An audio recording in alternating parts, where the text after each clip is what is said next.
Today, we're diving into one of the world's oldest guides to living a good life, the Book of Proverbs. And look, this isn't just some ancient poetry. Think of it more like a practical playbook for navigating, well, pretty much everything: your career, your money, your relationships, and even your own self-control. So, let's see what it has to offer. So that brings us to the big question, right? What can advice that's literally thousands of years old possibly teach us about our modern world? With our social media, our ambitions, our endless distractions. Well, as we're about to find out, the answer is a surprising amount. This ancient wisdom is, you might say, shockingly relevant.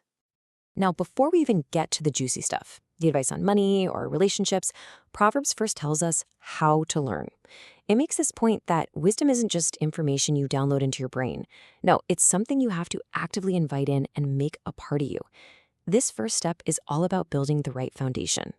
What's so fascinating is that right here in Proverbs chapter 22, verses 17 through 19, it actually lays out a 4-step process. Step 1, listen with humility. You got to be open to it. Step 2, apply thine heart.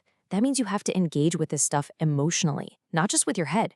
Step 3 is to really internalize it, to let it sink in and become part of how you think. And finally, step 4, trust that this wisdom is solid. It's a whole framework for deep learning. And why bother with all that? Well, verse 21 gives us the goal: to know the certainty of the words of truth. In other words, it's all about building your life on a solid foundation, so that when things get chaotic, and you know they will, you have something firm to stand on. It's basically an ancient recipe for creating stability in your life. So once that foundation is in place, the text shifts gears and starts talking about how we deal with other people. How does a wise person navigate their social world? And what's really interesting is where it starts. It's not with networking or climbing the social ladder, but with how we treat the people who are most vulnerable. The advice here in verses 22 and 23 is just incredibly direct. First, you get a command: do not exploit the poor or oppress the afflicted. Simple as that. But then, it's followed by this really serious warning. It frames this as more than just bad social etiquette. It's a violation with real consequences. It suggests there's a kind of universal justice that will eventually balance the scales. This slide just goes to show how practical this book is. I mean, look at these rules from chapter 22. First, verse 24 warns us to steer clear of angry people because that negativity is contagious. Then verse 26 gives some timeless financial advice: don't co-sign loans for other people. And third, verse 28 says to respect established boundaries, remove not the ancient landmark. It's basically a blueprint for avoiding drama and keeping your life stable. All right, next up, ambition. Proverbs has a really interesting kind of two-sided take on work, success, and wealth. On one hand, it celebrates hard work, but on the other, it gives these serious warnings about its potential dangers and just how fleeting the rewards can be. So first, the text gives a major shout out to competence. Verse 29 makes it crystal clear: if you are diligent, if you're skilled at what you do, you will be recognized. You'll get to stand before kings. So there's a definite thumbs up here for excellence and just plain old hard work. But then, almost immediately, in chapter 23, verse 5, the text hits you with this incredible metaphor. It says, sure, your skill is valuable, but the wealth it might bring, that's not permanent. Riches, it says, make themselves wings. They fly away as an eagle. The message is loud and clear. Don't make money your ultimate goal because it is fundamentally unreliable. It can disappear in a heartbeat. And what about when you do get to stand before kings? Well, verse 3 has a warning for that too. Be really, really careful. When you sit down to eat with a ruler, what they're offering you might be deceitful meat. Now, this isn't about literal poison. It's a metaphor for offers that come with hidden strings attached. That business deal that seems too good to be true, the favor that creates a debt you didn't agree to.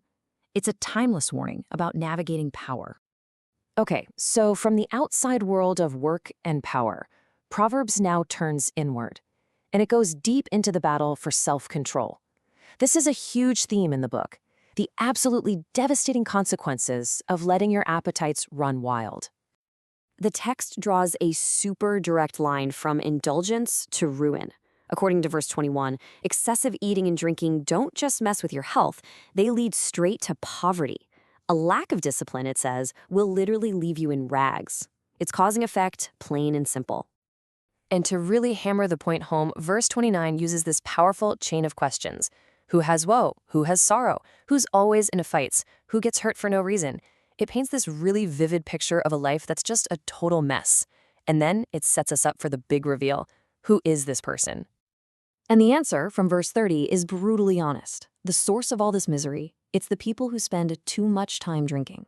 And notice the specifics. It's not just having a drink. It's those who tarry long at the wine, the ones who actively go out looking for more. The problem here is excess. It's about what you're prioritizing. And then in verse 32, we get this final, devastating image.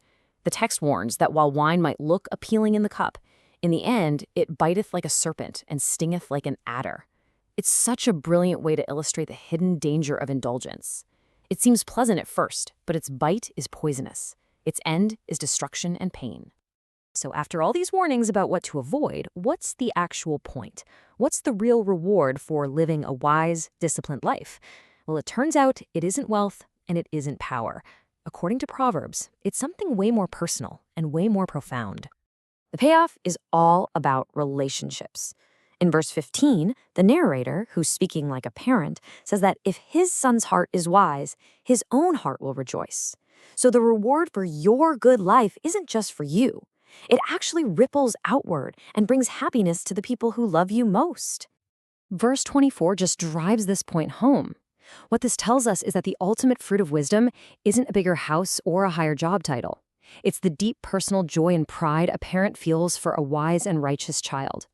In the world of Proverbs, it seems the truest reward is a happy, flourishing family.